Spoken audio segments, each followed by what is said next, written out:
Good morning, friends. Welcome back to Astrology Today and Tarot. My name is Mel Rose. This is the Tarot portion and the second half of my daily astrology vlog, which you can check out on my other channel, Astrology Today with Mel Rose. Over there, you'll find a description of the day's astrology as I have spelled it out here. Here, I'm going to discuss the tarot card that sits on the side of the page, and then I'll play another card that, given the context of the day's astrology, may give us something more to think about. So let's get into it. The card that currently sits on the side of the page is the Five of Cups. You'll notice that it's new, and that's because the sun makes ingress very early this morning into Scorpio. So this card represents the first 10 days or the first decan of the sun's transit in the land of Scorpio. Scorpio is a water sign, and cups in tarot are water element symbolism. And water element symbolism is very much about how we feel, okay? It is about our emotions, it is about our intuitions, our instincts. It's also about how we connect with others in that feeling sort of way. So here we have the Five of Cups, and I mean, you can see this looks like a pretty mournful card.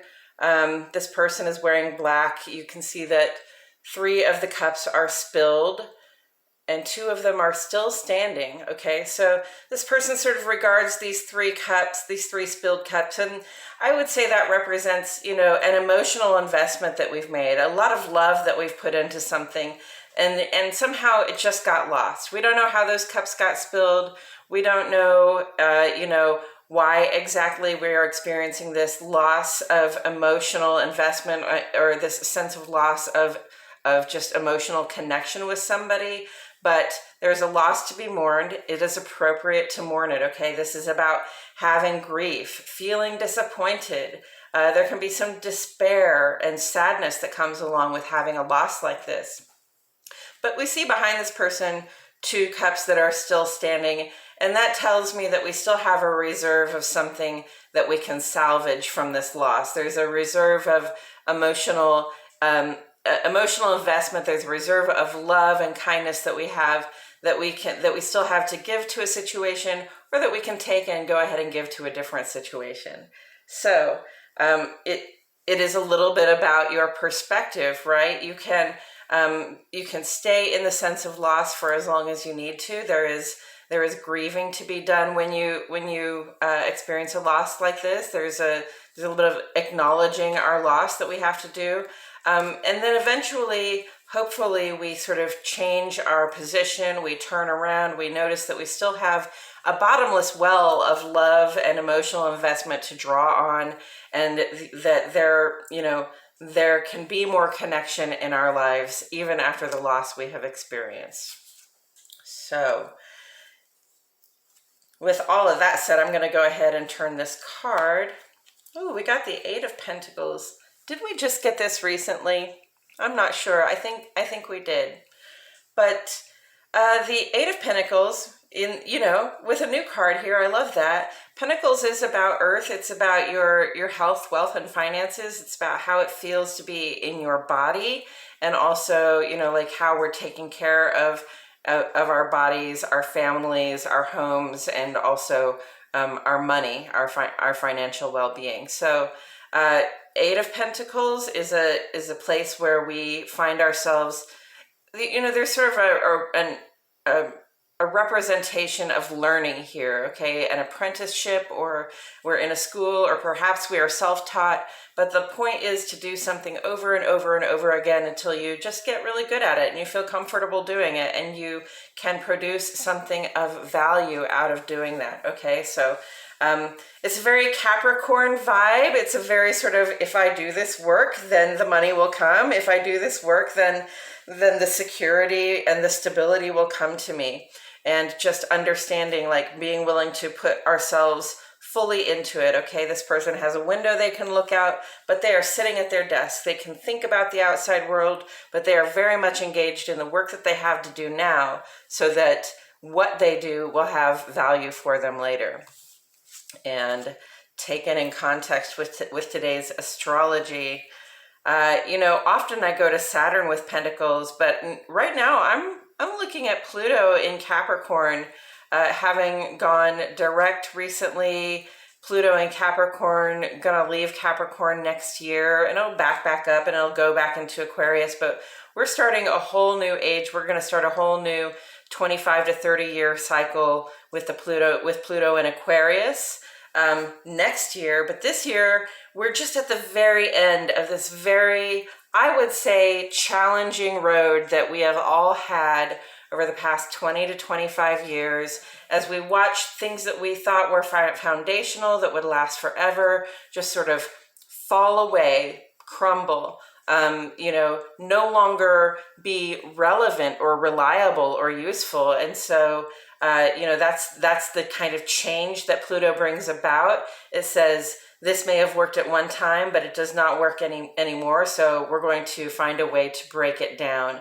And once it's broken down, we take those pieces and we start something new.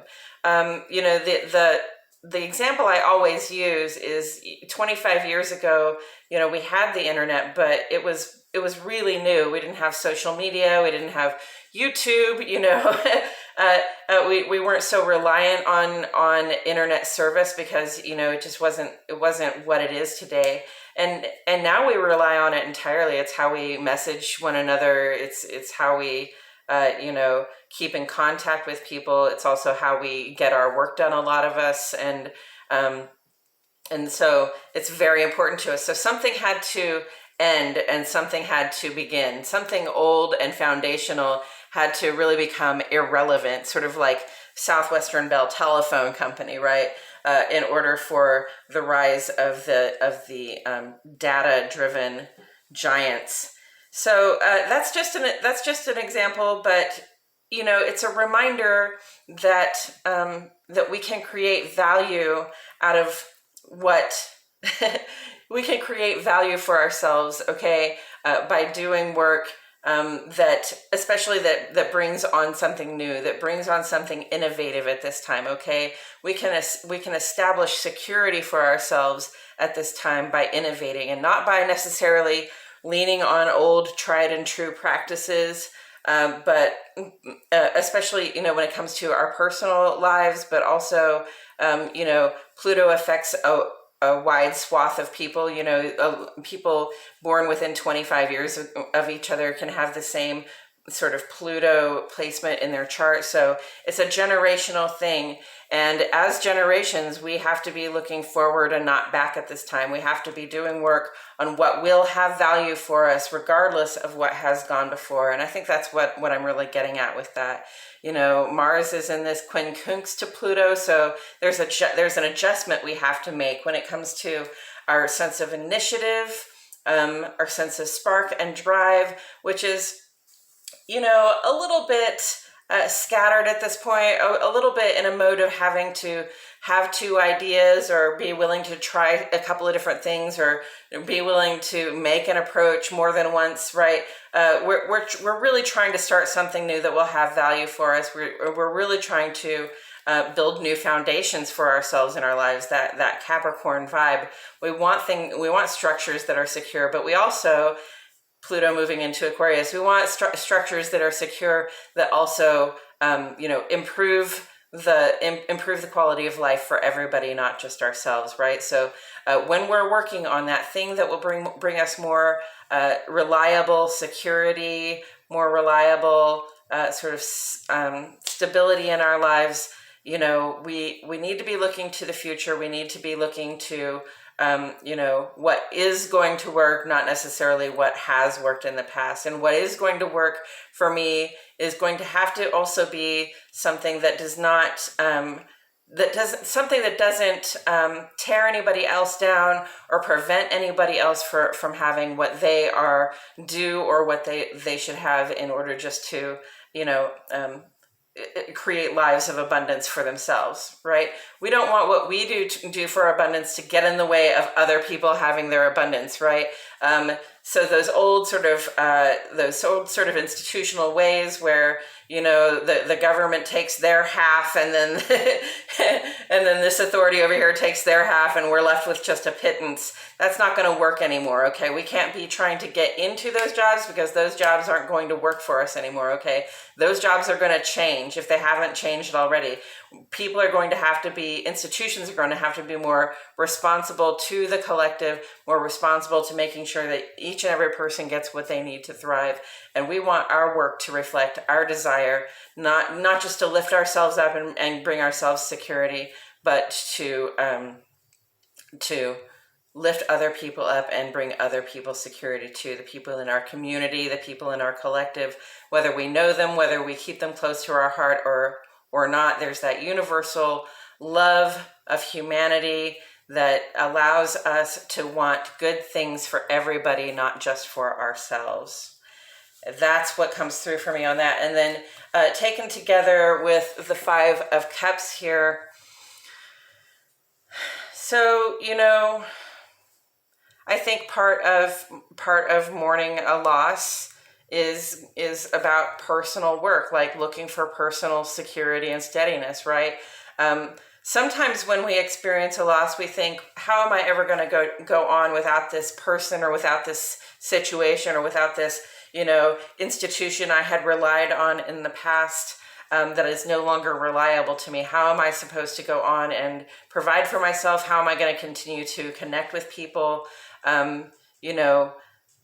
This is the time to be innovating. This is the time to, once we have acknowledged our losses, while we are in mourning, even to be looking to the future and saying, okay, so what can I do to secure for myself a future where, sort of this loss was worth it. Okay, secure for myself a future where putting it in the context of this loss perhaps helped me get there, right? Helped me understand what I needed to do for myself to create my own sense of security, so that the suffering from this loss was not for nothing.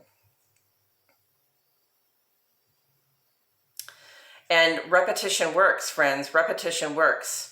I'm the poster child for repetition works. Okay, so understand that, if you want to get to work on something, if you want to get to work on something that is foundational for you, that will provide you security and stability in the future, even if it doesn't do it for you now. Okay, we have to acknowledge our losses, but we have to also be willing to not just engage a new process that will bring us security, but we have to stay engaged in it. We have to keep doing the work. We have to do it over and over. If you're writing a book, you have to write it and rewrite it. You have to write it, read it, and then rewrite it, and then write some more, and then read it, and then rewrite it, and then write some more. You have to keep at it, okay? So, yes, it's okay when you're feeling a little emotionally distant, a little emotional loss, to put your mind on your work and the things that will make you feel secure.